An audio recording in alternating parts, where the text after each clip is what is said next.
भक्ति भक्त भगवंत गुरु चतुर नाम बपु एक, इनके पद बंधन किए नाशत विघ्न अनेक। बोले श्री सद्गुरुदेव भगवान की जय। एकादशी महाराज, एकादशी वैष्णव का परम उत्तम व्रत है। वैष्णव के लिए परम धन है क्या एकादशी का व्रत।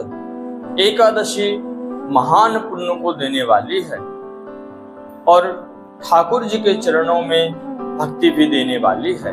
चैत्र मास के शुक्ल पक्ष की एकादशी क्या नाम है, कैसे करते हैं, क्या विधि है, इन्हीं पर महाराज युधिष्ठिर जी ने भगवान श्री कृष्ण से प्रश्न किया और कहते हैं कि प्रभु आप हमको चैत्र मास की शुक्ल पक्ष के एकादशी के बारे में बतलाइए।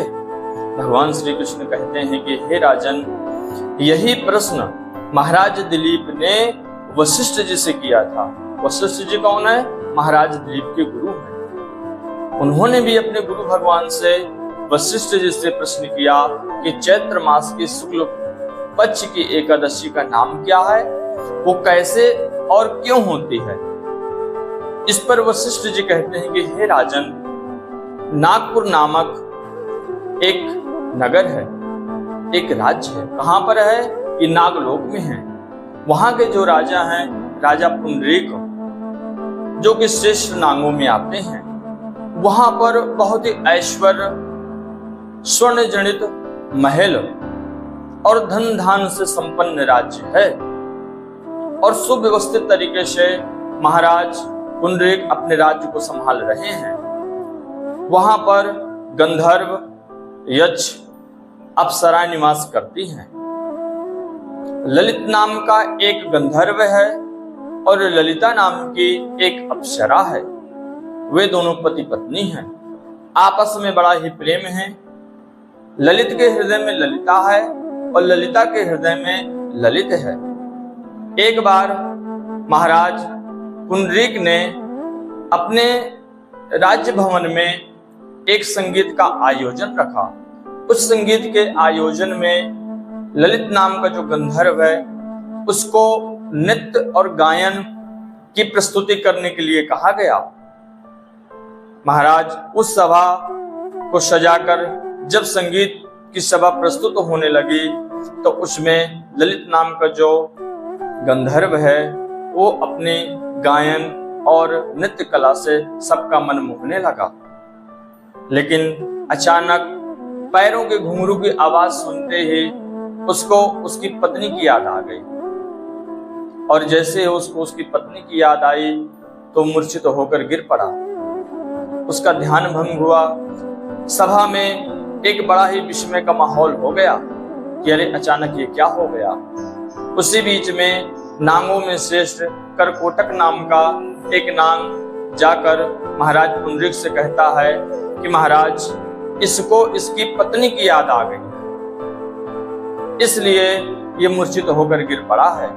राजा पुंडरीक बहुत ही क्रोधित हुआ और उस गंधर्व को श्राप दे दिया कि तुम कामोक्त होकर इस तरह अपनी पत्नी को याद करते हो, जाओ तुम राक्षस हो जाओ।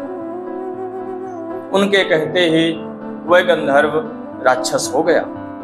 लेकिन जैसे उसकी पत्नी ललिता को पता चला तो बड़ी दुखित हुई और महाराज वो रुदन करने लगी। उसको इतना दुख हुआ कि कुछ समय बाद उसने वह नगर छोड़ दिया और छोड़कर जंगल की ओर प्रस्थान किया। प्रस्थान करते ही जैसे जैसे वो आगे बढ़ी, वहां पर एक आश्रम देखा।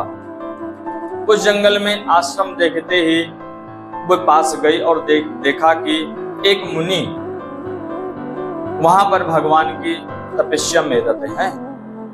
उनके पास जाकर उनको प्रणाम करते हुए उस अप्सरा ने कहा, महाराज, मैं वीर धनवा नाम की गंधर्व की पुत्री हूं। महाराज पुंडरीक ने मेरे पति को श्राप दे दिया है, सो राक्षस हो गए हैं। इसलिए कुछ ऐसा मुझको उपाय बतलाइए जिससे वे पुनः पहले की भांति हो जाएं। इस पर उस शांत मुनि ने कहा कि हे पुत्रे, तुम चैत्र मास के शुक्ल पक्ष की एकादशी का व्रत करो और उस व्रत को करके पारायण करके सारा पुण्य अपने पति के निमित्त अर्पित कर दो।